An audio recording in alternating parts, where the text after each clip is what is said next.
Essity es una compañía que vende 14 billones de dólares en el mundo. Estamos presentes en 150 países. Tenemos poco más de 36.000 empleados y estamos en el mundo de la higiene y la salud. Pues el cargo que vos ocupas hoy genera mucho estatus. ¿Cómo diferencias y tenés ese camino muy claro de generar valor y que no hable el ego en un cargo tan importante? Si quieres que algo pase, ¿qué vas a hacer tú para que eso pase? ¿Dónde está tu responsabilidad, tu compromiso en hacer que eso pase? Y también digo, acompañando esa frase que acabaste de decir, si quieres algo, haz que pase.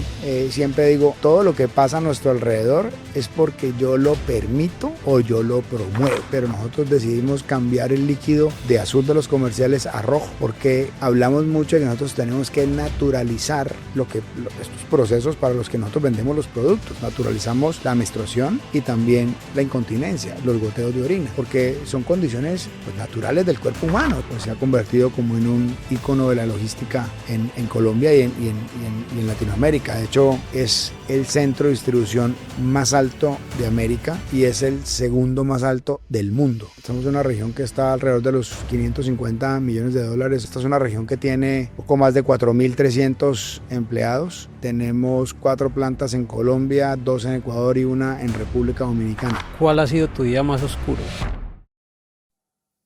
Hoy tenemos a una persona muy querida por Estrategia en Acción. Nos tocó en una junta directiva en un cliente que asesoramos por más de 2 años. Después tuve el honor de estar en un comité asesor con él en otra compañía y trabajamos en la venta de una compañía que se llama Petis, que más adelante vamos a hablar. Diego Loaiza, bienvenido. Gracias, Dani. Muy contento de estar acá, hombre. Gracias por la invitación. Bueno, Diego, de forma muy resumida, ¿quién es Diego y qué es Essity? Bueno, Diego es un caleño que vive acá en Medellín desde hace 12 años.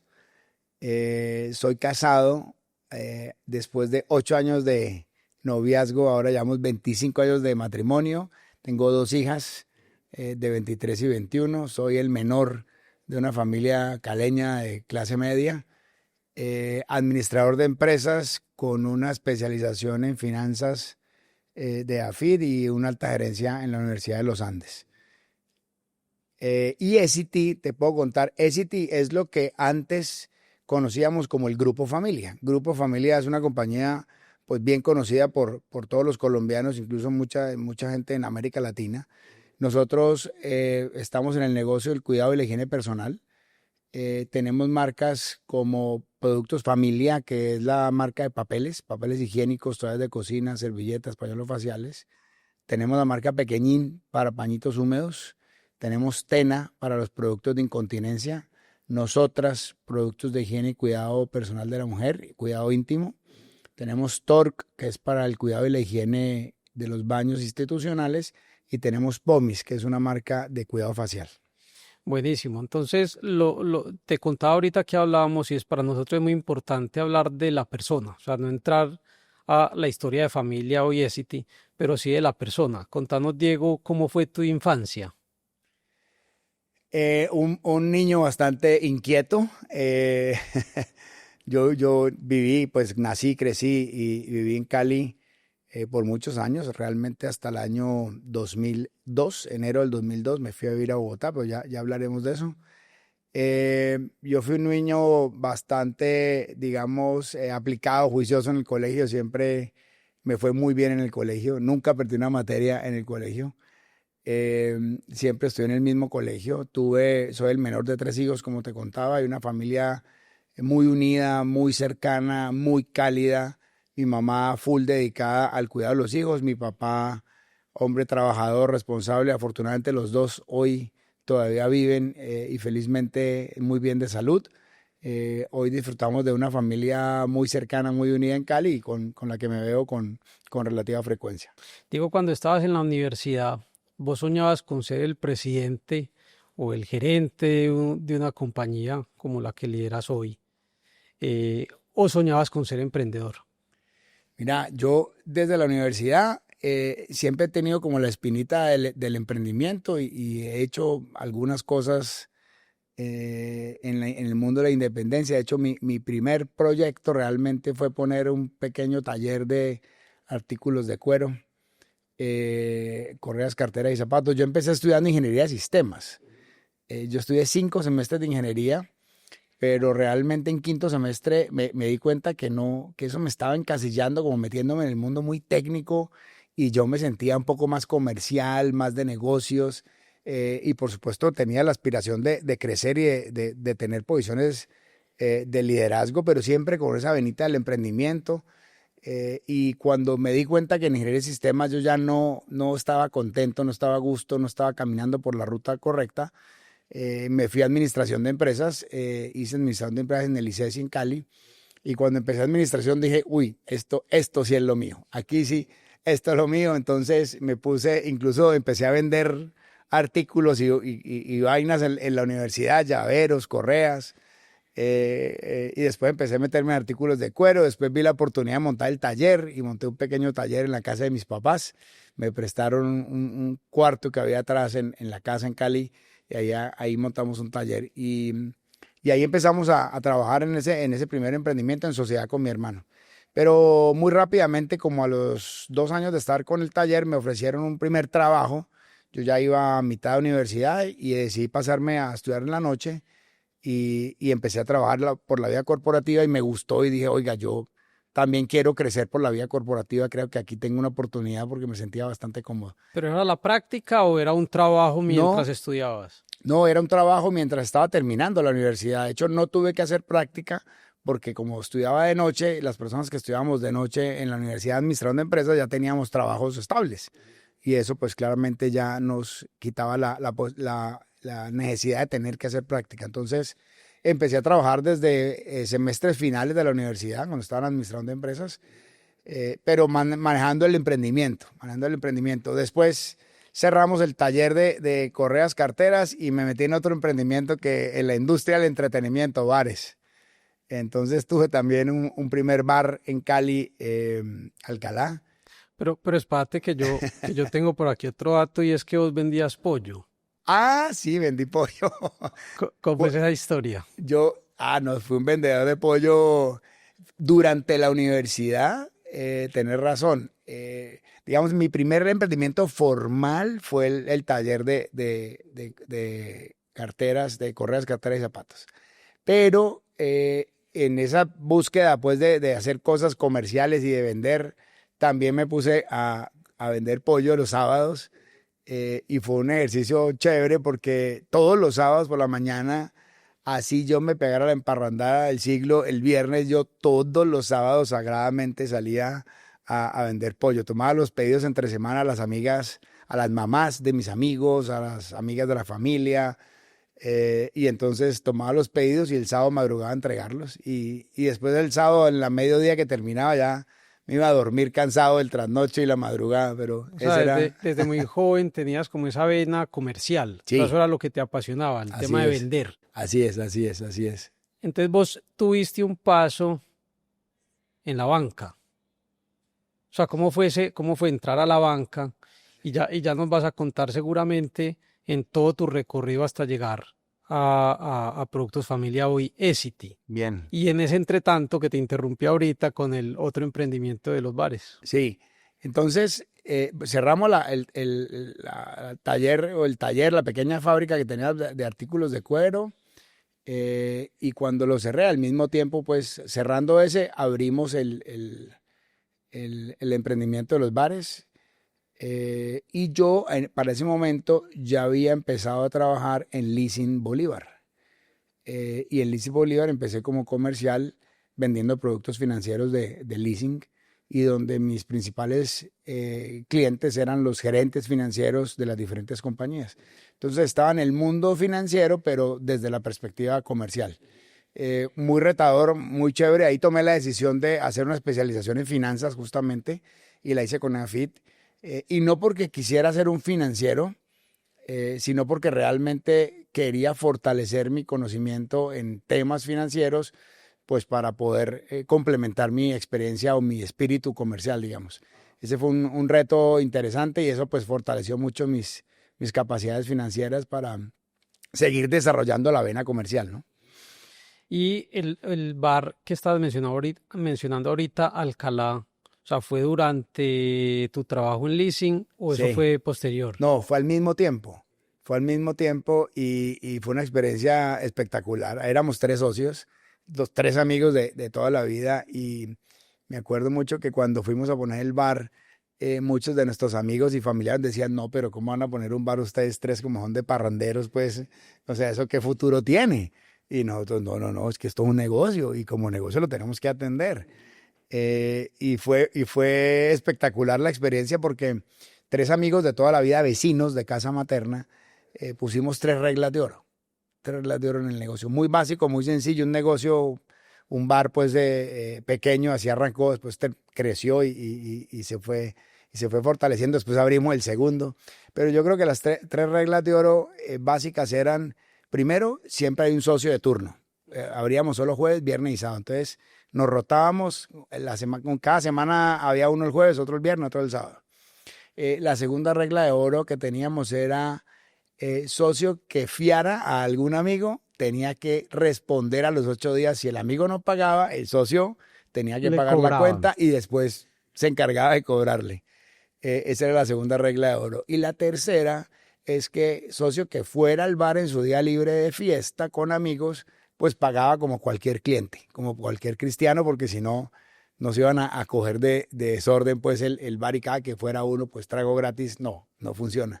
3 reglitas de oro súper básicas, como de disciplina de negocio, y eso nos permitió salir adelante y con el bar, con el negocio que, bueno, empezó siendo tienda de ropa y bar.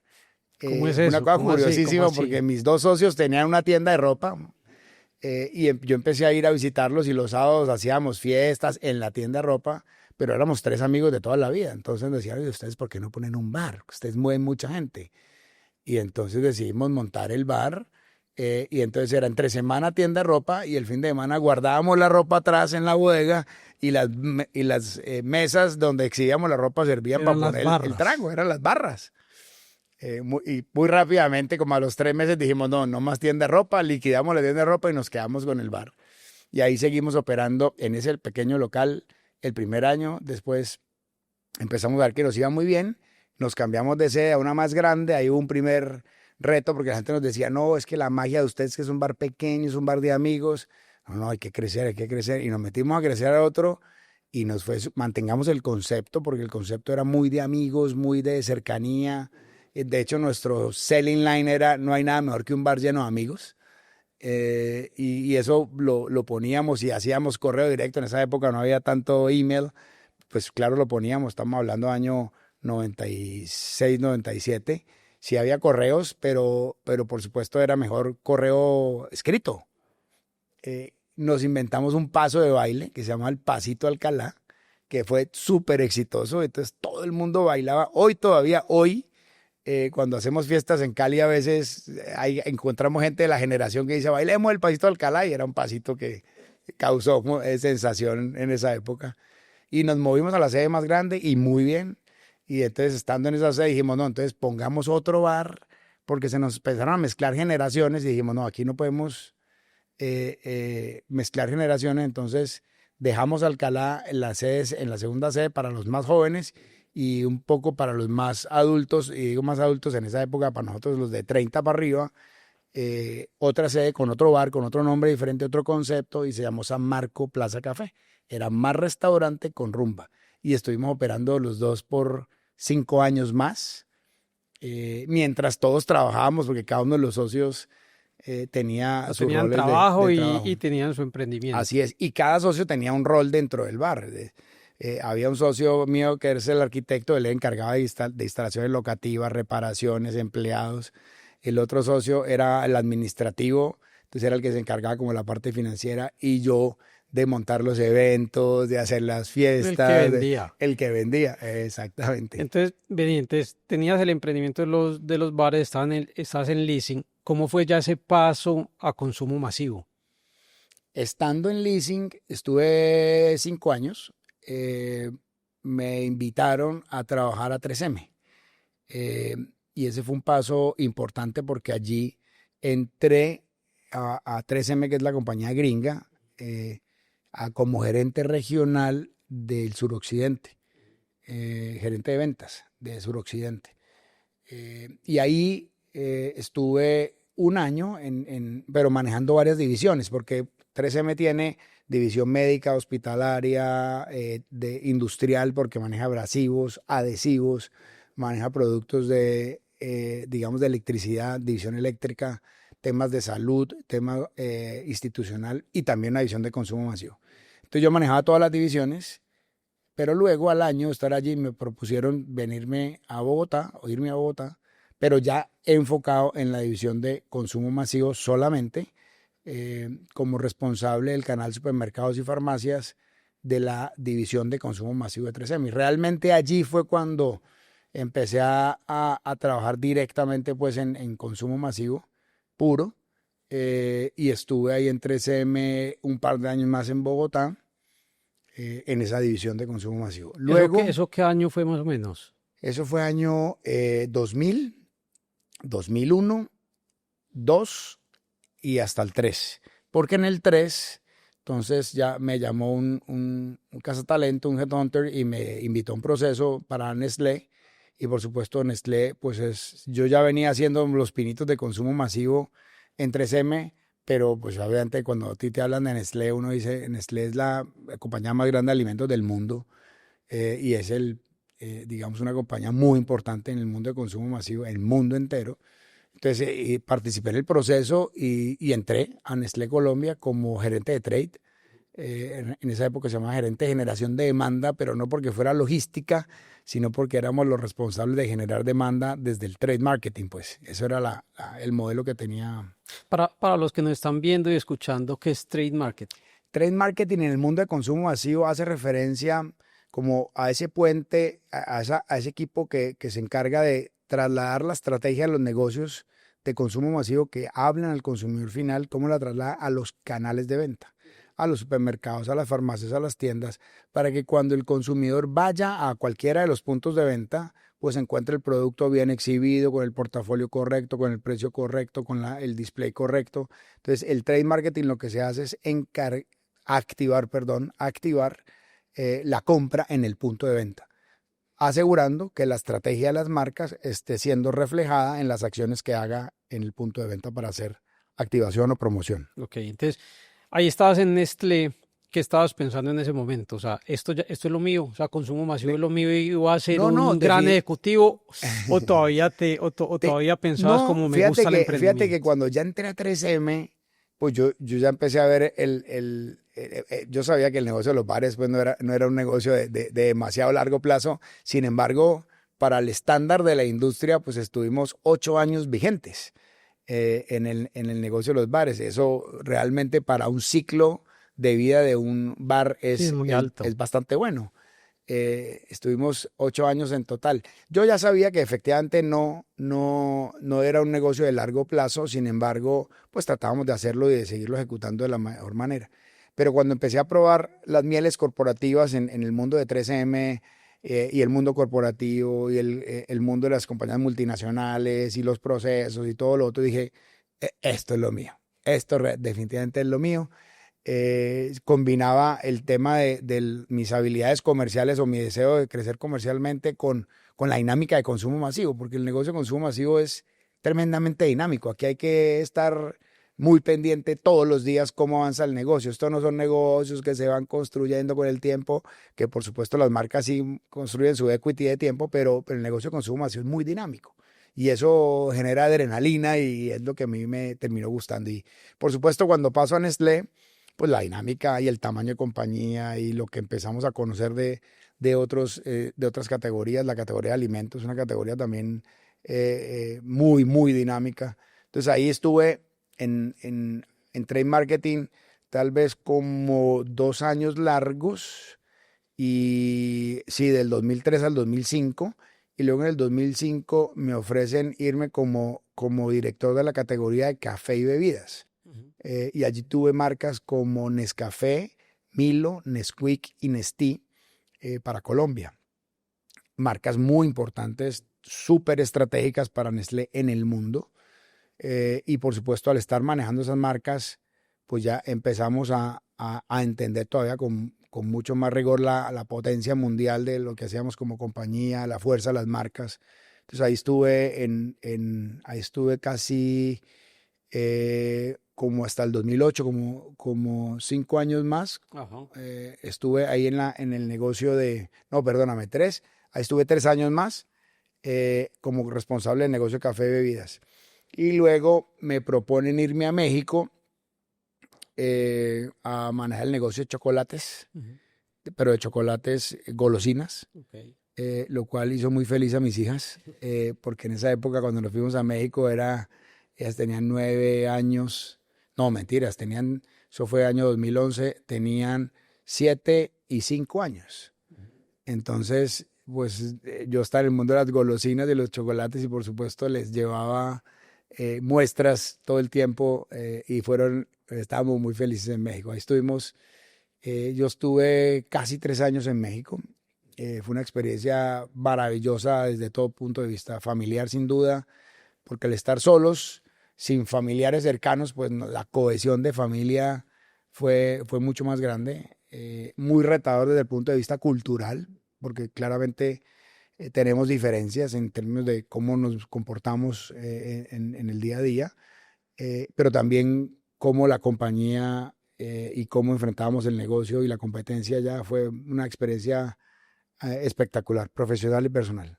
Ok, y de ahí tuviste paso por otras dos compañías antes de llegar a Familia o por otra. Sí, estando en México, tuve una oferta de Alpina y me ofrecieron regresar a Colombia. Fue un momento de mucha reflexión con mi señora, particularmente nos devolvemos, ¿no? Ya empezamos carrera internacional de aquí de México, puede ser para cualquier otra parte del mundo. Muchos amigos míos habían ya estado en muchos países, pero la verdad es que pues era una propuesta muy, muy interesante y volver a Colombia, pues para nosotros siempre era una alternativa supremamente válida. Nos encanta el país y vivir acá, entonces pues volver a Bogotá no era para nada difícil y aceptamos. Entonces nos vinimos a Alpina, estuve ahí 2 años largos en Alpina y estando en Alpina me llamaron del grupo Orbis, en aquel entonces grupo Pintuco. Eh, en Alpina el paso realmente fue corto, fueron 2 años largos, ahí había unos planes de hacer unos ajustes en aquella época de estructura y finalmente eso se demoró un poco más y en eso, digamos, yo ya estaba haciendo una posición que ya había hecho antes, que era un gerente de venta, entonces estaba como esperando un reto más grande y me ofrecen entonces tomar la responsabilidad de un negocio completo como gerente general del negocio de distribución del Grupo Orbis. Grupo Orbis es Pintuco, es Mundial, era Otec en su momento y también Andercol.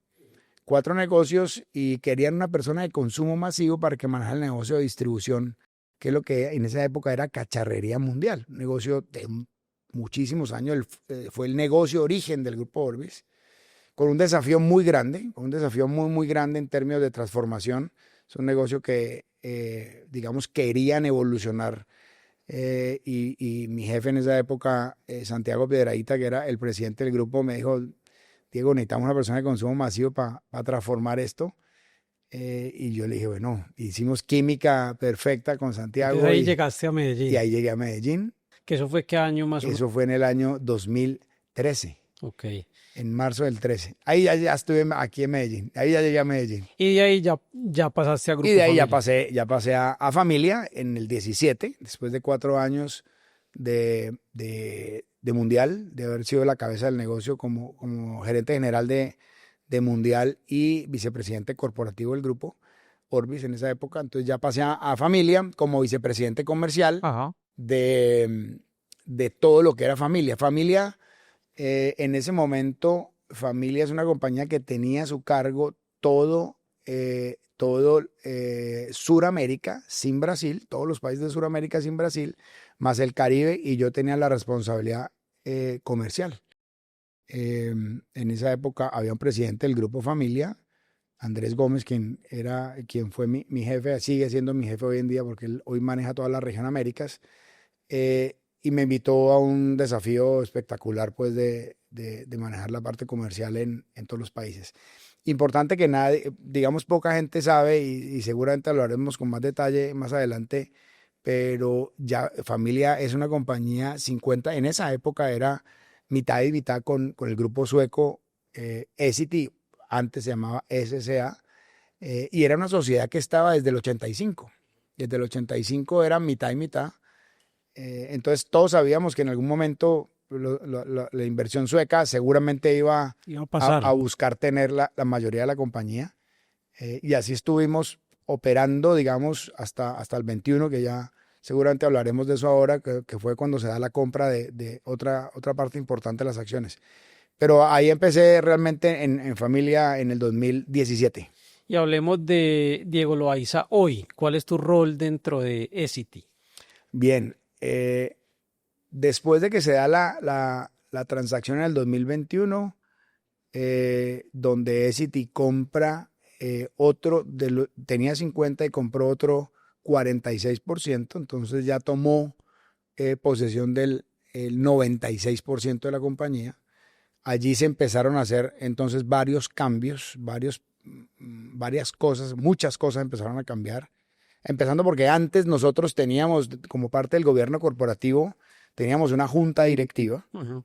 que estaba conformada por 3 miembros de la familia fundadora y 3 miembros de la compañía sueca. Interesante junta par, que digamos que cuando yo llegué decía una junta par, normalmente las juntas son impares. Y la verdad es que fluía tremendamente bien, había un entendimiento muy bueno en la junta, entonces las juntas directivas eran supremamente fluidas, con un contenido estratégico espectacular, con discusiones muy profundas alrededor de crecimientos del negocio. Pero luego que se da la compra, entonces pues dentro del gobierno ya reportamos directamente a Casa Matriz, ya hay unas regiones de las que empezamos a ser parte. Y el primer cambio de responsabilidad geográfica es que Grupo Familia entonces ya entrega los países del Cono Sur, o sea, Perú, Bolivia, Uruguay, Paraguay, Argentina, Chile. Todos esos países se los entregamos a una persona que está en Brasil, que maneja ya toda la operación del Cono Sur. Y nosotros nos quedamos con Andina Caribe. Entonces, ahí a mi jefe Andrés lo pasan, él toma la responsabilidad un año después es el presidente de las Américas. Entonces Andrés toma la responsabilidad desde Canadá hasta Argentina. Absolutamente todos los países ya dentro del mundo Essity. Y yo me quedo con la responsabilidad del negocio en Andina Caribe, que es Colombia, Ecuador, Venezuela y el Caribe. Entonces, hoy tengo la responsabilidad de llevar el negocio en esta región. Diego, ¿y cómo el liderar? Porque uno dice, no, somos colombianos, pero en todas las regiones somos muy diferentes.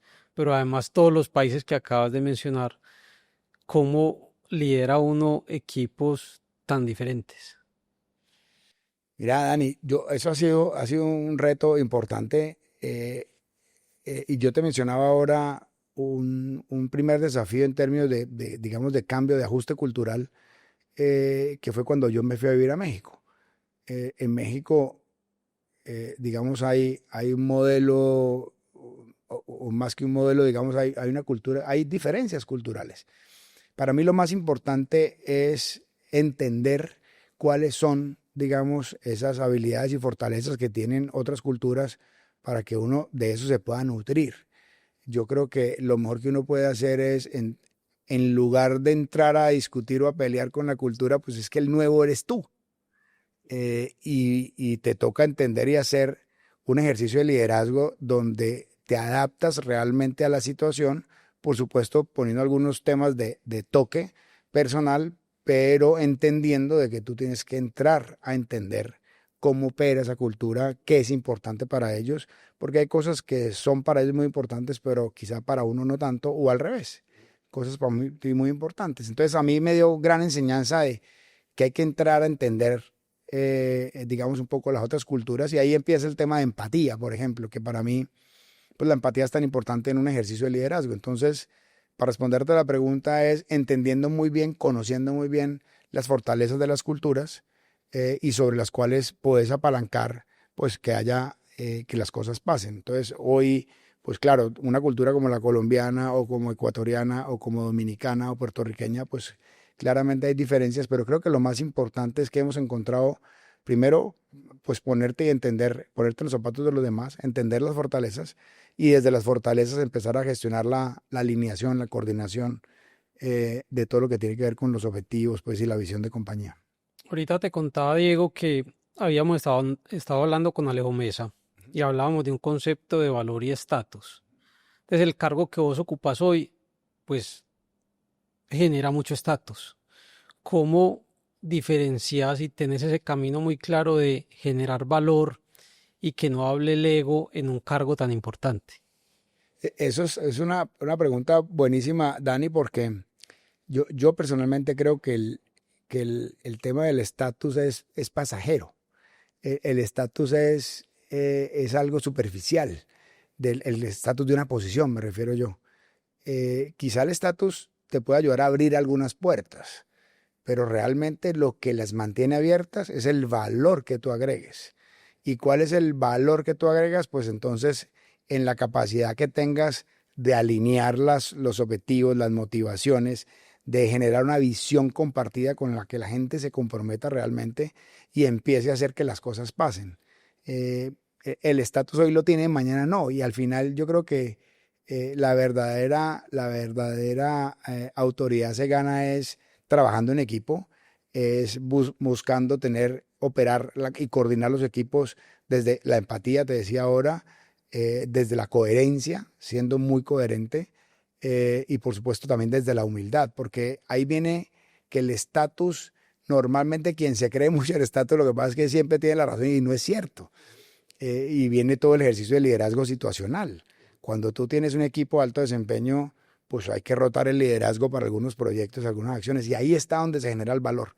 Por eso te digo, abrir la puerta es simplemente un momento en la vida, pero lo que te la mantiene abierta es la generación de valor. Hablabas, Diego, de los equipos de alto desempeño. Eso al final en el director genera una presión muy importante porque me imagino que tenés un equipo de alto nivel abajo y es cómo mantenés esos momentos de presión tranquilo. Porque entre otras cosas me dijeron que uno nunca te ha estresado. Ah, te dijeron. Pues a ver, la verdad, Dani, es que yo creo que para mí muy importante, digamos, yo personalmente he venido trabajando mucho en temas como de autoconocimiento, de autoobservación para elevar el nivel de conciencia de las emociones. Y por supuesto que estrés tenemos todos, yo también me estreso, pero realmente hago el mejor esfuerzo y por supuesto me equivoco muchas veces de tratar de mantenerme con cabeza fría, porque creo que cuando uno se exalta en esos momentos de euforia total, pues se pierde el fondo por la forma y se rompe la conexión de la comunicación con quien tengo, con el interlocutor del frente. Entonces, yo realmente hago el esfuerzo como de mantenerme muy consciente de las emociones, pero me fluye, digamos, normal, pues no siento pues que sea una cosa a la fuerza. Y es parte pues como del trabajo que yo toda la vida he hecho, creo profundamente en los temas de crecimiento, desarrollo personal, digamos, esos temas a mí me apasionan bastante y hago genuinamente pues mi mejor esfuerzo por garantizar que trato de estar con cabeza fría. Por supuesto, hay momentos en que uno se molesta, pero trato de ser muy consciente como el manejo de las emociones, porque pues hay momentos en que si uno estalla, pues rompe la comunicación y no se puede romper cuando tú tienes un equipo de alto desempeño. A mí es un equipo con el que yo me siento tremendamente comprometido como líder, que trabaja hombro a hombro con ellos y que aunque por supuesto cada quien tiene sus responsabilidades, pues creo que al final es un equipo de alto desempeño porque es tremendamente comprometido y en el que yo confío plenamente. Entonces, cuando yo me siento con el equipo y delego una tarea, estamos haciendo un acuerdo y ese acuerdo se cumple siempre. Entonces, logramos, por supuesto, que haya una fluidez en la comunicación maravillosa. Tengo un gran equipo. Digo, hay una frase que me contaron que repetís mucho, y es que, Tiene mucha información, Dani, hombre, estoy bien. Trabajo investigativo. buena investigación, si quieres que las cosas pasen, haz que pasen. Si quieres algo, haz que pase. ¿Cómo Sí. llevas eso a tu vida personal, pero también a tu vida laboral? Sí, esa es una frase que yo pronuncio mucho porque yo le digo a la gente, si quieres algo, haz que pase. Es decir, yo no me puedo quedar sentado aquí diciendo, ay, yo quiero que pase tal cosa, yo quiero ganarme la lotería. Pues va y cómprela. O sea, ¿no? Empiece por Empiece comprarla. por comprarla, pues, y empiece por comprarla varias veces y muchas veces, y a ver si algún día le da. Pero por supuesto que cuando nos referimos a las cosas del trabajo, yo digo, ok, si quieres que algo pase, ¿qué vas a hacer tú para que eso pase? ¿Dónde está tu responsabilidad, tu compromiso en hacer que eso pase? Y también digo, acompañando esa frase que acabaste de decir, si quieres algo, haz que pase, siempre digo, todo lo que pasa a nuestro alrededor es porque yo lo permito o yo lo promuevo. Entonces, cuando hay algo que no sale bien, ¿qué hiciste tú para que eso no saliera como querías que saliera? ¿Qué te faltó hacer? Y ahí es donde viene el concepto de la humildad y es que pues, todos, yo también me equivoco y ahí poder decir uno, oiga, ¿en qué me equivoqué? ¿Qué tengo que corregir? Pero no quedarme además lamentando el problema, sino, ok, entendamos qué pasó, aprendamos que algo de ahí y vamos para adelante. Entonces sí son frases que yo uso con frecuencia porque creo que tenemos una responsabilidad grande en generar los caminos sobre los que queremos caminar. Porque si nos quedamos esperando que alguien lo haga por mí, pues hay altas probabilidades de que no pase. Me gusta eso que estás diciendo porque me da para esto, para la siguiente pregunta. Me da pie para hilarlo con esto y es, ¿cuál ha sido tu día más oscuro? Mira, yo creo que los días para mí oscuros son lo que tiene que ver alrededor de decisiones con gente. En mis posiciones de responsabilidad, pues ha habido que tomar decisiones importantes sobre cómo reorganizar modelos de negocio, cómo hacer replanteamiento de estructuras. Y esos son momentos difíciles, son momentos eh, que más que de oscuridad te diría yo como de tensión, un poco de dolor, porque claramente hay que tomar decisiones duras y hay tantas historias como personas. Y hay realidades que tú conoces y muchas que no conoces. Es mucho más lo que desconocemos que lo que conocemos de las personas. Entonces, tener que tomar decisiones de este tipo realmente hacen que uno tenga y que yo tenga particularmente momentos de mucha tensión y de mucho reflexión y entienda y prepare muy bien cómo manejar ese momento. En uno de los episodios con Janet Londoño de Of Course, ella decía que uno contrata hojas de vida, pero despide personas. Eso al final impacta en algo que hemos tratado de mencionar aquí, es salud mental. ¿Cómo cuidas tu salud mental? Mira, de varias maneras. Lo primero es que yo te decía ahora, yo trabajo como eh, fuertemente como en mi autoconocimiento y eso pues me ayuda como al manejo de las emociones, pero por supuesto requiere un gran apoyo que es mi familia. Mi señora, mi esposa y mis hijas son para mí una batería de felicidad, son para mí esa carga, esa energía que me mantiene siempre motivado, feliz, porque tenemos una familia cercana a pesar de que estamos lejos, porque tengo una hija mi hija mayor vive en París y mi hija menor vive en Bogotá, pero nos mantenemos muy cercanos, hablamos por teléfono con mucha frecuencia, nos vemos cuando nos podemos reunir, nos reunimos y disfrutamos mucho esos momentos juntos. Entonces, para mí hay una recarga, hay un tema de autoconocimiento, hay un tema de recarga familiar, hay un tema de deporte, hago ejercicio, juego squash mínimo 3 veces a la semana, también hago un poco de spinning, entonces el ejercicio me ayuda como a liberar un poco como esas energías y a mantenerme, digamos, un poco en forma. Y finalmente, pues también me sirve mucho tener un gran equipo de trabajo en el que siento en el que confío plenamente y en el que yo sé que me acompaña y me respalda en las decisiones y en las acciones que tomamos el día a día. Entonces, al final, esos momentos de tensión, como con todo ese círculo de contención que tengo, me permite manejarlo como con relativa calma, digamos. Ok, muy bueno eso, Diego. Vamos a pasar ahorita a hablar de la historia de Productos Familia, pero antes de entrar en esa historia, de forma muy resumida, como para que la gente sepa en dónde juega, pues hoy Essity, cómo funciona ese segmento o ese sector de consumo masivo. Bien, un contexto rápido entonces, porque ya hablamos de Grupo Familia, compañía colombiana, ya vamos a hablar de la historia, pues en 1958 se funda, pero hoy somos parte de un grupo multinacional sueco que es Essity. Essity es una compañía que vende 14 billones de dólares en el mundo. Estamos presentes en 150 países. Tenemos poco más de 36.000 empleados y estamos en el mundo de la higiene y la salud, con tres grandes divisiones, como la división a nivel global, la división de consumo masivo, que es la más grande del grupo a nivel global. Luego tenemos la parte de higiene institucional o de higiene profesional más bien, que es la marca Tork.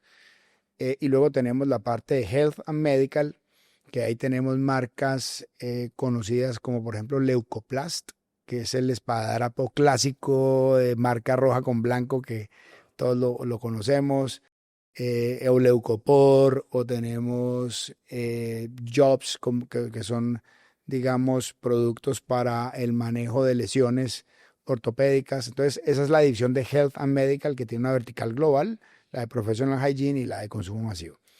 Grupo Familia, entonces, que ahora es Essity, porque además cambiamos el nombre desde abril de este año, y es un dato que es importante mencionar. Nosotros, desde septiembre del 21, nos compran, Essity nos compra como compañía el 96%. Empezamos el proceso de integración de procesos, estructuras, geografías, pero solo hasta este año, 2025, decidimos cambiar el nombre corporativo. Las marcas no cambian. Nuestras marcas Familia en los papeles, Pequeñín, Tena, Pomis, Nosotras y Tork siguen siendo las mismas. Sí, eso no cambia. El consumidor no va a ver ningún cambio de cara a los nombres de los productos en los puntos de venta. Pero este año decidimos cambiar el nombre corporativo para integrarnos ya al nombre de la casa matriz. Entonces, por eso hoy ya hablamos de Essity. Habiéndote dado todo ese contexto, esta es una compañía entonces de consumo masivo y hablemos particularmente de la región la región andina Caribe, que funciona con un modelo como la mayoría de las compañías de consumo masivo de visita a todos los puntos de venta. Nuestra ambición es estar presente en todos los momentos de compra donde el consumidor demanda nuestras categorías. Eso requiere un modelo muy intensivo en modelos de distribución. Así que trabajamos fuertemente a través de un esquema de distribuidores donde llegamos a poco más de, particularmente en Colombia, 240.000 tiendas de barrio a la semana. O sea, cada semana llegamos a 240 y repetimos la frecuencia en la semana 2 y en la semana 3 y en la semana 4. 240.000 tiendas. O sea, 240.000 ¿cuántos tiendas de barrio. vendedores tenés vos? Nosotros tenemos esquema de distribuidores especialmente para el mundo de las tiendas. Tenemos distribuidores exclusivos. ¿Qué quiere decir exclusivos? Que son fuerzas de ventas dedicadas únicamente a nuestro portafolio, pero son vendedores terciarizados, son a través de distribuidores. Tenemos 63 distribuidores en todo el país y ellos tienen más o menos entre 15 y 18 vendedores, así que la cuenta rápida puede ser más o menos unos 900, casi 1.000 vendedores que tenemos en la calle hoy visitando las tiendas de barrio en el país. Nosotros... O sea, llegás a todos los rincones de Colombia. Todos los rincones de Colombia. Y nuestra ambición es tenemos que llegar a todos los rincones de Colombia. Ese es mi discurso con el equipo. Tenemos que estar en todos los momentos de compra donde el consumidor demanda nuestras categorías. Y por supuesto llegamos a las grandes superficies, a los discounters y a todo. Y tenemos unos esquemas a través de nosotros tenemos 4 plantas en Colombia. Las plantas envían a nuestros centros de distribución y nosotros enviamos. Si es un cliente de atención directa, como una gran superficie, por ejemplo, entonces nos vamos a los clientes de manera directa, o si es a clientes del modelo distributivo, farmacias, algunos supermercados independientes o tiendas de barrio, vamos a través de distribuidores hasta llegar a la tienda. Ese es como funciona, digamos, el modelo distributivo. Ok, y ahí ahora sí volviendo a la historia de Grupo Familia, contanos muy resumido cómo empieza la compañía, cuál era el propósito de la empresa cuando empezó, después del JV con Essity y cómo llegó. Pues ya contaste algo de lo que pasó en los últimos 5 años. Dani, Familia se funda en 1958. Don John Gómez, un hombre visionario, impresionante, paisa, funda la compañía y lo funda con un socio. Eh, ellos empiezan a importar papel higiénico. eh, digamos que un poco su propósito era, o lo que leemos en los libros alrededor del propósito era como mejorar la calidad de vida de las personas a través del acceso a productos de higiene como el papel higiénico. Y ellos empiezan su negocio importando productos y muy rápidamente se dan cuenta del potencial del negocio, entonces deciden comprar unas primeras máquinas convertidoras en la industria de papel, del papel higiénico. Digamos que el proceso digamos que es fácil de explicar porque son unos molinos que hacen unos grandes rollos que llamamos los mother reels, que son como los rollos gigantes, unos super rollos.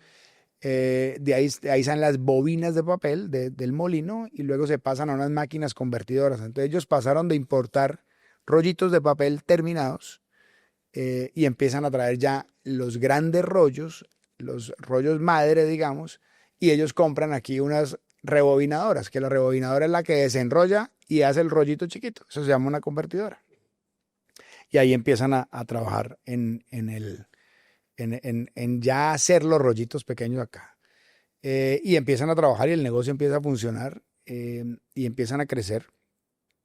Después ven la posibilidad de entrarse en otro negocio que es el negocio de protección femenina y entonces fundan Sancela, que es la planta que hoy conocemos en Río Negro. Y luego invitan a los suecos. En esa época, la compañía sueca, la misma que hoy tenemos, que se llama Essity, ha cambiado de nombre varias veces. En esa época era Monlike, luego ellos cambian su nombre a SCA y luego, bueno, en el 2017 ya te contaré, se vuelven Essity. Pero invitan a los suecos a ser parte de la sociedad y empiezan a trabajar juntos ya mucho más adelante, en el 85, entonces ya tienen un JV donde juntan Sancela con papeles y terminan siendo una sola compañía donde están en un JV 50 y 50. Y eso es un dato que poca gente conoce y es que la presencia del capital sueco en Grupo Familia está desde el año 85. Sí, desde hace mucho, que ahorita lo hablábamos, para mí fue una sorpresa, que es un JV, ahí como de contexto para las personas que nos ven. Es un joint venture en el que, digamos, se juntan las dos compañías, hay una compra del 50% del capital y se hace un acuerdo societario donde, pues digamos, hay unas obligaciones, hay unas responsabilidades de cada una de las partes. En ese JV, entonces también se delimita el territorio en el que Grupo Familia debería empezar a buscar desarrollo. Y entonces es así como Grupo Familia empieza a expandir sus fronteras, que ya Don John había empezado a hacer sus primeros pinitos pues con el papel y empieza pues a la conquista de mercados a lo largo y ancho de Sudamérica y el Caribe. Entonces empezamos a hacer Ecuador, Dominicana, particularmente Perú y Dominicana se compró con un socio local en esos países, con un 50-50 también. Sociedades que nosotros ya después compramos en el 2018, pero así nace un poco el crecimiento internacional de la compañía. Y empezamos a trabajar como modelo de gobierno corporativo, una junta directiva, que te lo mencioné ahora más temprano, 3 miembros de la familia fundadora y 3 miembros de la familia de la compañía sueca. Teníamos una junta cada 3 meses, una junta bastante potente, conversaciones supremamente poderosas. Invertíamos el tiempo en temas realmente estratégicos y ya se va fortaleciendo mucho la presencia internacional de familia. Y hasta que en el 2021, entonces, en septiembre, ya se materializa la compra de parte de Essity del otro 46% para sumar a sus 50%.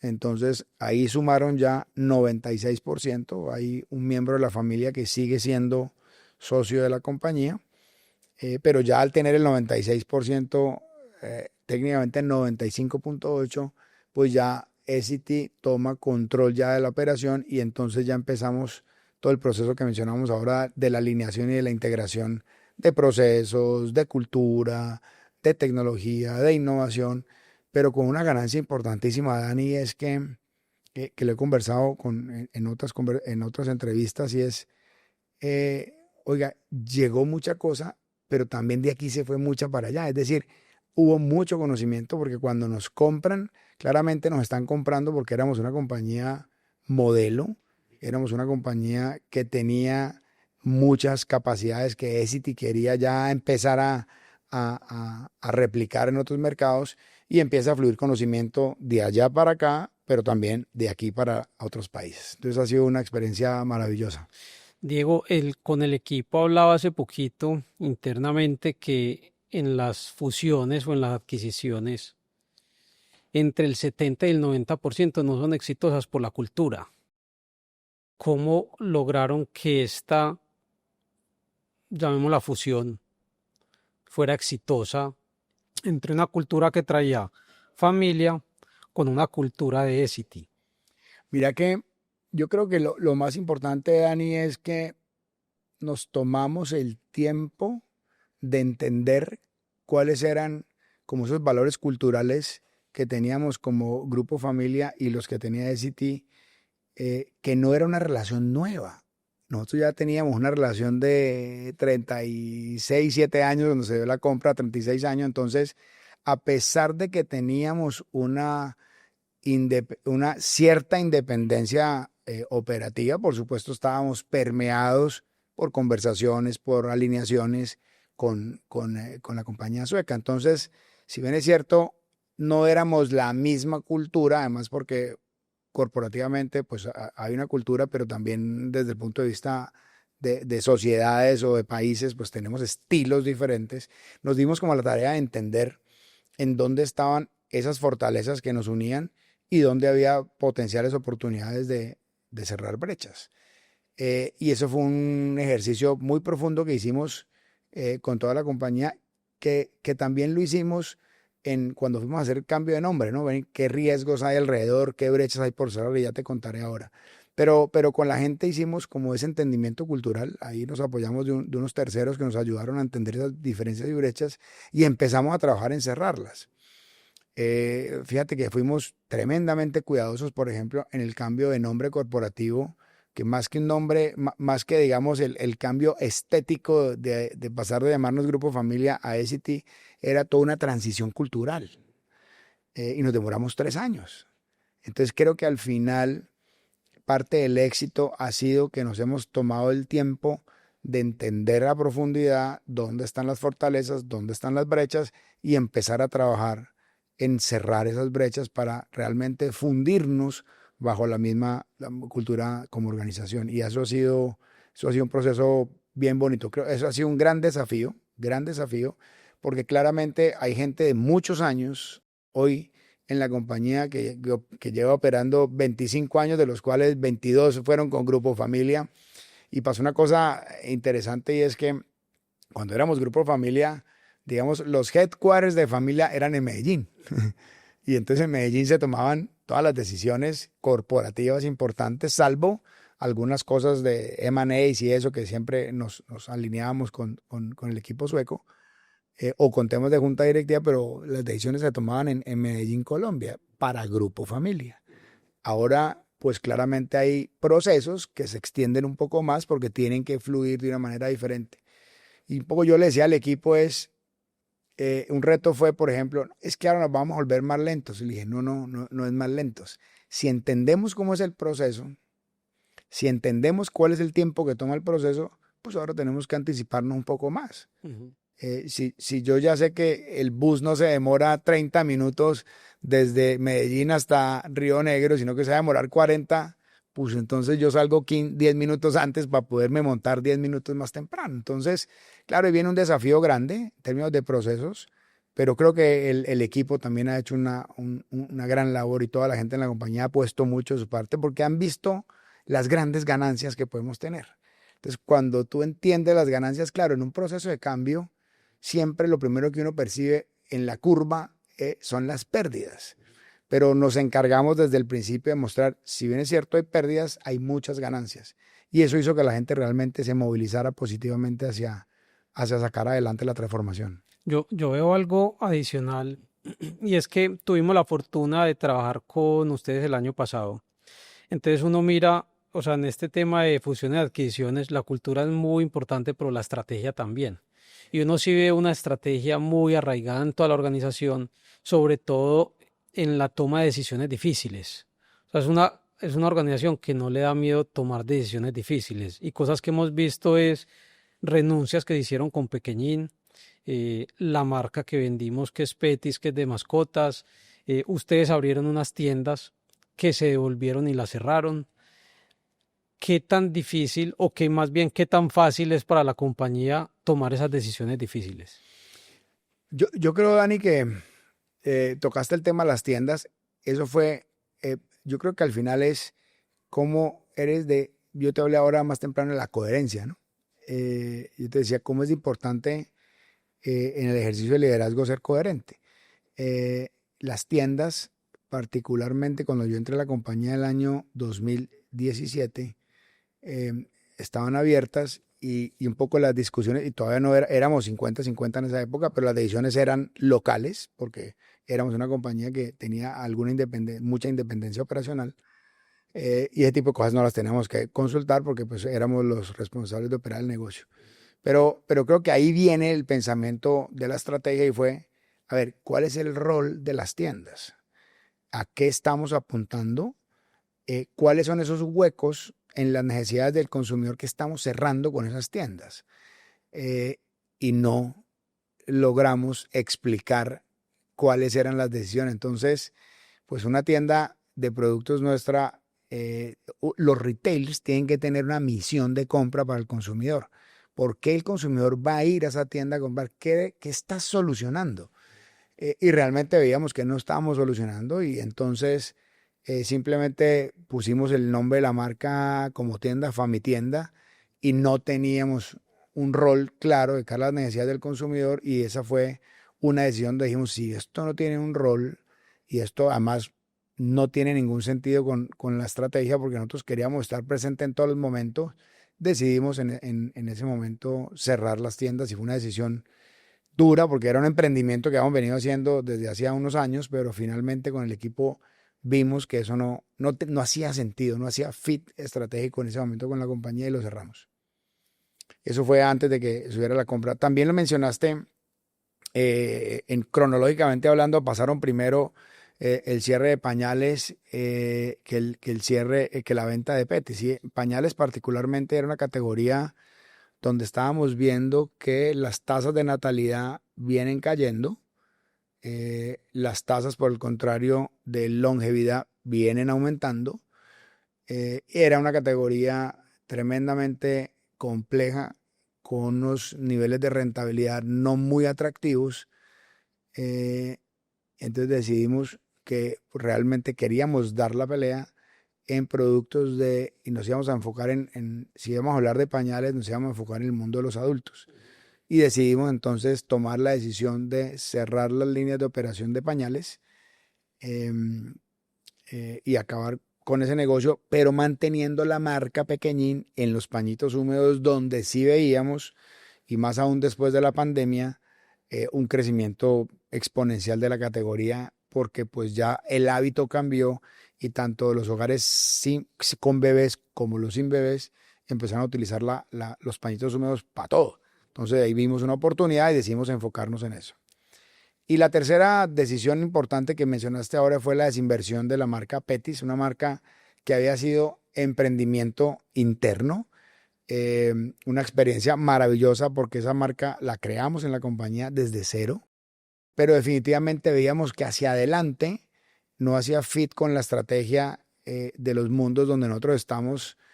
Dentro del mundo de la higiene y la salud, nosotros hoy estamos en dos grandes tecnologías, que son las tecnologías Fluff, que son absorbentes en protección femenina e incontinencia, y las tecnologías Tissue. Y la categoría de mascotas no hacía fit. De pronto hacía fit con algunos de nuestros modelos distributivos, pero además no con todos tampoco, porque lo grueso de esa categoría se vende en almacenes especializados de mascotas. Pero entonces nuestro modelo distributivo, cuando tú llegas a un almacén de mascotas, pues el drop size de esa tienda era muy chiquito y teníamos que ir a muchas otras tiendas. Entonces finalmente decidimos que había que buscarle un mejor dueño a la categoría y fue cuando justamente ustedes nos acompañaron en esa tarea maravillosa que salió bastante bien, porque hoy la marca pues se sigue vendiendo en el mercado y la hace una persona, es una compañía especializada en el mundo de mascotas. Entonces creo que es un mejor dueño para la marca. Y ahí siguiendo en línea de la estrategia, ustedes también han sido, o sea, ustedes son líderes en muchas de las categorías que mencionaste, pero también líderes como en cambio de opinión y en un tema que te brillan los ojos cuando hablas del CEDI, que ya vamos a hablar del CEDI, pero ahí quiero hablar de un tema puntual y te lo escuché en una entrevista y me pareció, no lo tenía tan claro, y es en los comerciales de toallas higiénicas el líquido era azul. Y ustedes innovaron, porque la palabra sí cabe, innovaron en, no es que ese líquido no es azul. Sí. Sí, Dani, mira, hay una cosa que a mí me moviliza mucho en la compañía y es el propósito que tenemos hoy como compañía y es nuestro propósito es romper barreras por el bienestar. Eso más allá de una frase filosófica, realmente lo que hace es conectarnos para que todo lo que hagamos esté apuntando a, oiga, qué barreras tengo que romper, qué situaciones tengo que superar para poder llevar bienestar a los consumidores. Eso significa romper paradigmas, romper tabús, romper algunos esquemas, siempre por supuesto dentro del contexto de la ética y demás, los buenos negocios. Y entonces ahí cuando decidimos hay que romper algunos esquemas. Eso permeó porque esto sucedió incluso antes de que fuéramos comprados por Essity, pero nosotros decidimos cambiar el líquido de azul de los comerciales a rojo, porque hablamos mucho de que nosotros tenemos que naturalizar estos procesos para los que nosotros vendemos los productos. Naturalizamos la menstruación y también la incontinencia, los goteos de orina, porque son condiciones pues, naturales del cuerpo humano. Y entonces cuando empezamos a hablar del líquido rojo, se armó una polémica impresionante. Gente nuestra del equipo de marketing tuvo que ir a la Defensoría del Televidente porque hubo quejas de que cómo cambiamos eso a rojo, que eso estaba mal hecho, que eso era, bueno, toda la cantidad de palabras que tú te imaginas y al final dijimos, pero ¿dónde está el problema? O sea, eso es lo natural, es rojo, ¿por qué tenemos que mostrarlo de una manera diferente? Y fue una experiencia maravillosa porque rompimos un paradigma y empezamos realmente a contar las cosas como son. Lo mismo nos pasó digamos, en incontinencia cuando hablamos abiertamente de los temas de los goteos de orina en los hombres, en las mujeres. Para los hombres el tema de la incontinencia también es un paradigma importante y estamos sensibilizando a los hombres de que esto es una condición en la que algunos hombres seguramente algún día vamos a estar allá, especialmente con los temas de la próstata, muchas cirugías de próstata y goteos de orina, y por eso estamos creando productos que tienen que ver con poder ayudarle a los hombres a manejar esa condición que les permita mantener su calidad de vida. Eso ha sido una experiencia buenísima. No, muy bueno eso porque no es solamente vender, sino también tienes una función de enseñar, porque tienes que llegar pues a muchas personas y como dijiste ahorita, muchos rincones de Colombia a enseñar. Te había mencionado el CEDI, que yo sé que te sentís muy orgulloso. Este año inauguraron un CEDI con una inversión de más o menos $35 millones. Contanos de esa inversión. Mira, nosotros nos embarcamos en un proyecto aquí en Río Negro y para quienes no son de esta zona del país de Antioquia, Río Negro es muy cerca del aeropuerto. Estamos del aeropuerto sobre la autopista Medellín-Bogotá, 15 a 20 minutos. Ahí tenemos una planta donde producimos protección femenina y empezamos a hacer un ejercicio de hub logístico para entender en dónde había que aumentar las capacidades logísticas. Encontramos que Antioquia, digamos, es para lo que nosotros necesitábamos del país. Empezamos a ver que ahí había que ubicar y el lote que teníamos era un lote de cerca de 9.000 metros cuadrados dentro de la planta y empezamos el proceso de construcción de capacidades y entendimos que necesitábamos 38.000 posiciones y empezamos a diseñar un centro de distribución que realmente pues, se ha convertido como en un icono de la logística en Colombia y en Latinoamérica. De hecho, es el centro de distribución más alto de América y es el segundo más alto del mundo.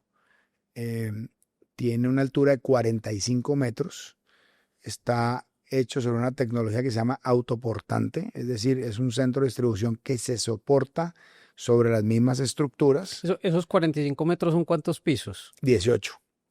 Es un equivalente a un edificio de 18 pisos. Es realmente una cosa espectacular. Súper invitado, Dani, cuando quieras lo vamos a conocer. Es supremamente automatizado. Tenemos unas grúas automáticas. Tenemos 10 pasillos sobre las que hay el almacenamiento y las grúas traen los pallets hacia el frente de toda esa altura. Además porque hay una particularidad, es que el producto nuestro permite almacenar a gran altura porque, pues por supuesto, los pesos de papeles higiénicos, de pañales, de pañitos, claro que pesa, pero pues digamos es manejable con esas alturas. Y eso nos permitió entonces encontrar una solución en altura que nos permitió llegar a 38.000 posiciones en una huella como la que te acabo de mencionar, que es una huella pues relativamente pequeña para un centro de distribución. Aquí hemos hablado como de todos estos éxitos y de lo bueno que te ha tocado en Grupo Familia Obesity, pero ¿cuál ha sido el momento más difícil que te ha tocado en la compañía?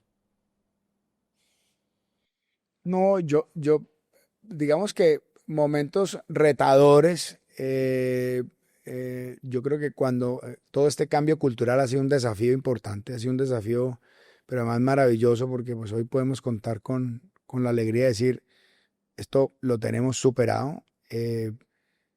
Digamos, son momentos en los que hemos tenido que tomar decisiones difíciles, pero también hemos tenido que mostrar grandes ganancias, hemos tenido que mostrar los beneficios y ha sido un desafío espectacular. Esta integración cultural, esta evolución del modelo empresarial, esta integración hacia procesos transversales, porque esto es una matriz. Nosotros nos movemos de una matriz donde hay procesos, digamos, locales, pero conectados a nivel global y donde ya estamos en un framework de estratégico muy bien alineado con la casa matriz. Entonces, creo que ha sido un desafío maravilloso. Yo siempre había estado, a mí me había tocado, o siempre no, a mí me había tocado siempre participar en compras de compañía, pero yo era el comprador. En esta ocasión fuimos nosotros los comprados. Entonces, también era una postura diferente, era una posición diferente. Y ese fue un desafío interesantísimo que salió muy bien. Vamos a pasar, Diego, a la sección de finanzas y estrategia. Nosotros normalmente revisamos la información pública en Super Sociedades con una herramienta que puede encontrar en la página de Estrategia en Acción. Pero al consolidar esa información no dice mucho, entonces me gustaría que nos contaras en cifras generales cómo le fue a ECT o Al grupo ICT en la región andina a la Caribe. región andina Caribe, cifras generales del cierre del año pasado. Bien. Dani, nosotros somos una región que está alrededor de los 550 millones de dólares. El año pasado estuvimos flat frente al año anterior. Eh, este año estamos viendo un año bastante mejor, un año con un crecimiento positivo. Y también hemos venido teniendo una muy buena evolución, digamos, en los resultados financieros. Esta es una región que tiene poco más de 4.300 empleados. Tenemos 4 plantas en Colombia, 2 en Ecuador y una en República Dominicana. Eso es como en cifras muy generales lo que es esta región. ¿Y qué indicadores miras para saber si la región va bien o no? Bien, mira, tengo unos financieros y tengo unos de mercado. En los financieros vemos, por supuesto, el crecimiento, vemos el capital de trabajo. Working capital para nosotros es supremamente importante. Por supuesto, vemos EBIT. Nosotros trabajamos con EBIT porque pues esta es una compañía de alta inversión de CAPEX y las depreciaciones son muy importantes. Entonces, por eso vemos un escalón más abajo del EBITDA. Lo vemos en EBIT de la compañía. Y vemos el ROCE, que es el retorno sobre el capital invertido. Eso es, digamos, como los indicadores más importantes de la parte financiera. Y en la parte de mercado vemos participaciones de mercado, vemos cómo avanzan los shares en este negocio de consumo masivo. El juego relativo es muy importante. Y cuando digo el juego relativo es yo voy bien, pero cómo estoy frente al mercado. Si voy ganando share, gano participación, porque para nosotros esa es realmente la preferencia del consumidor. Y si yo quiero estar presente en los hogares, en todos los hogares colombianos, pues tengo que asegurar que cuando vayan a la tienda, a la farmacia, al supermercado, al punto de venta que vayan, pues prefieran comprar mi producto. Todo el trabajo de marketing que hacemos alrededor de posicionamiento de marca lo medimos con share y con el brand equity, que es como el capital de las marcas, la percepción del consumidor, es otra medida importante para nosotros, que mide la salud de la marca, cómo está percibida nuestra marca por el consumidor, y dos indicadores muy importantes que son distribución numérica y ponderada, es decir, en el mundo de la distribución, en donde tenemos cada producto. Y es una tarea titánica porque, bueno, eso es información de Nielsen, pero con el que el equipo comercial se mueve. ¿Qué tan importante es la cultura financiera en el equipo de trabajo que lideras? ¿Y qué es cultura financiera para vos? Mira, muy importante. Nosotros somos una compañía que se ocupa muy bien de traducir la estrategia del negocio, cómo la procesamos, la decantamos para, por supuesto, garantizar que nuestros productos están en las manos del consumidor, pero cumpliendo, digamos, unos lineamientos financieros que nos permiten ver la salud de compañía. Entonces, sí tenemos una dinámica muy rigurosa de revisar los estados financieros, de revisar las evoluciones, de trabajar con números. Somos una compañía muy numérica y ahí siempre hablamos de, ok, vamos a hablarlo, pero con números, con cifras, porque al final, pues, si no se nos vuelve todo percepciones. Entonces, la cultura financiera es muy, muy fuerte en la compañía y eso es a nivel global. Tenemos unos modelos de revisión de negocios, modelos de revisión de hacer el review de los negocios que tiene un componente financiero muy importante, pero siempre pegados de la estrategia.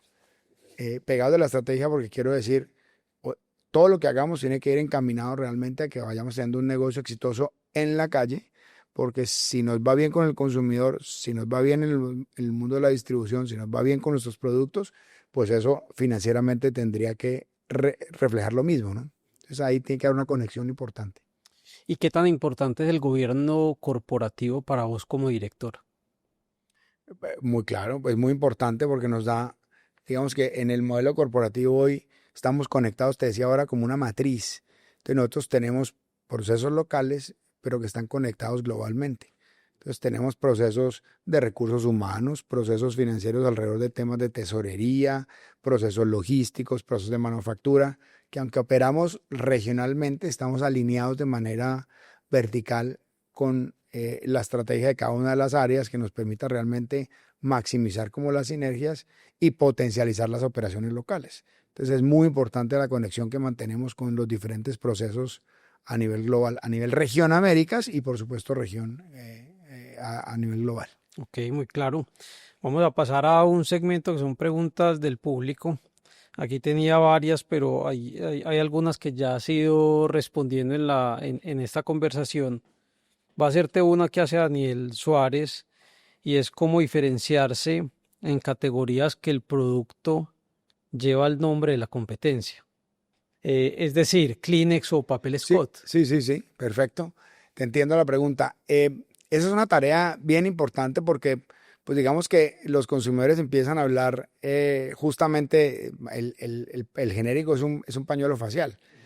Pero claro, esta marca ha hecho un trabajo importante y nosotros, pues por supuesto, estamos trabajando fuertemente desde marketing para posicionar los pañuelos faciales de familia. Esa es una tarea donde nosotros buscamos un elemento de diferenciación desde la superioridad de producto, que es algo en lo que nosotros trabajamos fuertemente, y en la construcción de marca, en el equity de marca que te lo mencionaba ahora, ¿no? Entonces, claramente es trabajando en comunicarnos, en conectarnos y en hacer disponible el producto para que tengamos preferencia de parte del consumidor. Hay un desafío grande y estamos trabajando todo el tiempo pues en garantizar que el producto tenga la recordación realmente por la marca nuestra y no por la de la competencia. Pero esa es una tarea que por supuesto en estos casos donde se vuelve casi que un genérico es un desafío más grande, pero desde el marketing es que nosotros abordamos para garantizar que el consumidor empiece a poner en su mente nuestra marca con el producto adecuado.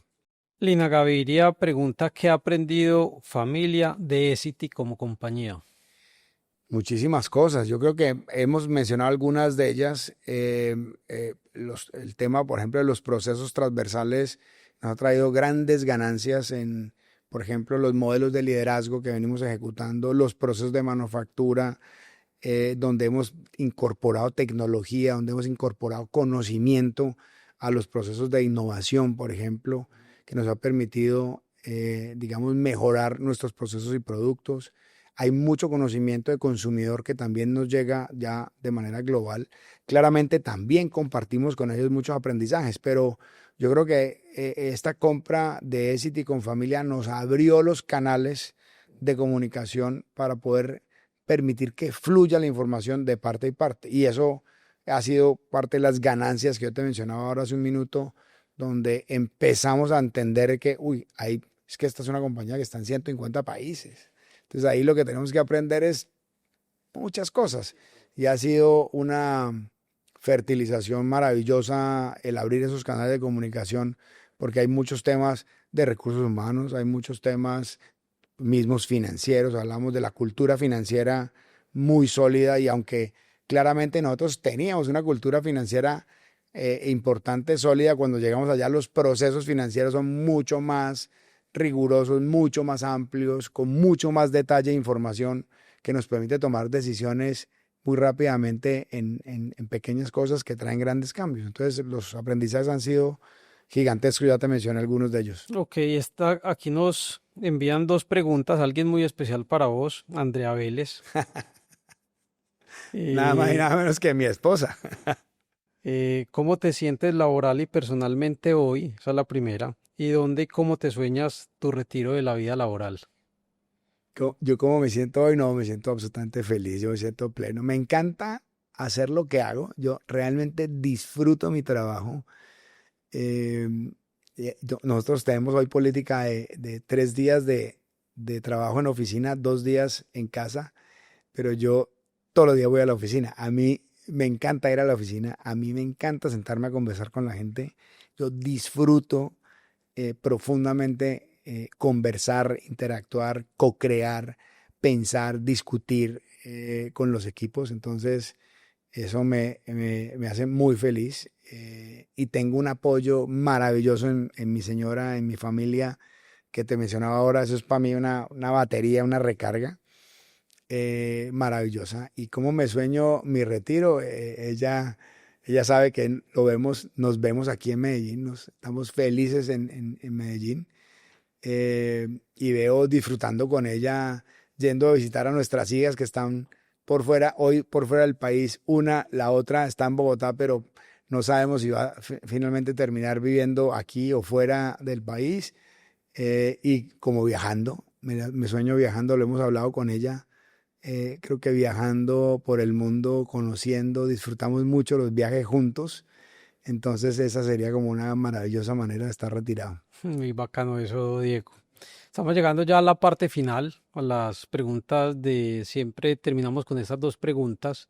La primera es ¿cuál es el mejor consejo financiero que te han dado? Lo tengo clarísimo. Cash es the king. A mí me parece que la caja es clave. Nosotros somos muy, muy juiciosos de cuidar la caja. Por eso mencionaba el working capital ahora, porque somos muy, muy rigurosos en el manejo de la caja y dónde está. Yo pienso que finalmente el EBIT, la rentabilidad es como el motor de la compañía que nos permite crecer, pero la caja es la gasolina. Van a pensar que preparamos a los invitados con esa ¿Por qué? respuesta, ¿Por qué? porque muchos responden el tema de la caja. Claro, claro. Es que al final, como te digo, yo pienso que la rentabilidad porcentual, por supuesto, nos ayuda a recorrer caminos, a hacer inversiones, pero la caja es la gasolina. Y si la gasolina no entra al motor, el motor no se mueve. Entonces, eso creo que es uno de los consejos que hace muchos años entendí, aprendí y busco aplicar todo el tiempo. Diego, y para terminar, ¿cuál es tu error favorito, de ese error que más has aprendido en tu vida? Yo creo que tiene que ver, Dani, con velocidad en tomar algunas decisiones. Yo creo que más que favorito es como esos errores que tú después como que recapacitas y dices, miércoles, debí haber hecho esto más rápido. Algunas decisiones que tienen que ver con procesos o con lanzamientos o con diferentes acciones, tienen que ver con la velocidad. Yo creo que hoy, más que nunca, la, la velocidad hace la diferencia cuando hay que tomar una decisión importante. Y cuando tomamos ese tipo de decisiones decimos, ok, ¿fue el tiempo correcto o no? Y poder entender si se pudo haber hecho más rápido o de una manera diferente. Y eso es para mí un error que a veces, que siempre busco, pues, de que las decisiones vengan en el momento correcto, porque a veces demorarlo significa ampliar la pérdida o ampliar el dolor, pues. Ujú. Diego, muchas gracias por este espacio, sobre todo por abrirte y contarnos desde tu juventud y todos tus emprendimientos. Yo creo que aquí se vienen muchos aprendizajes del Diego que fue y el Diego que soy y toda esa clase que nos diste de consumo masivo. No, hombre, para nada, con mucho gusto, Daniel. Gracias, Dani, por la invitación y muy entretenida la conversación. Se nos pasó el tiempo aquí volando. Bueno, gracias. Vale, chao, chao.